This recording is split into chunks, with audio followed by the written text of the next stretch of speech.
পাশের পাড়ায় এসেছে ভূত আর দাদু মারবে গুড়মুড়ি। দাদু, ভূতটা কেমন দেখতে বটে? তোর মতো দেখতে পারে শুয়োরের বাচ্চা। তাহলে তো আমরা ডেলি ভূত দেখছি। তোর মতো যখন আমি ইয়াং ছিলাম তখন একবার ভূত দেখেছিলাম।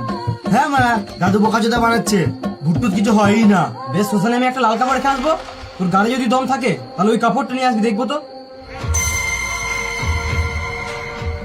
ও পারবে না, ওর ভয় গাড় পেটে গেছে, গাড়টা পুলুক পুলুক করছে। তোদেরকে একটা কথা বলি শোন, যখন আমি ইয়াং ছিলাম তখন দাদু কেমন ছিল, এখনো ঢেমনে আছি। তোর বউটাকে পাঠাস চালো। আমি আগে প্রচুর মাছ ধরতাম, রাত দিন মানি নাই, গাড় ফাটিয়ে মাছ ধরেছি। আমার ভূতের ভয় ছিল না। একদিন আমার মাছ ধরতে গিয়ে দেখছি জলটা খবর করে নড়ছে। আমার তো মারা ভয়ে ঘাটটা শুকিয়ে গেল। ঘাটটা শুকিয়ে গেল, কিন্তু তারপরেও আমি এগিয়ে গেলাম। তারপরেও আমার পুলিশের গাঁ কাঁপছিল। ওই ভূতটা তো কিছুই ছিল না। এখন যে ভূতটা আছে না, সেটার নাম হলো স্প্রিং ভূত।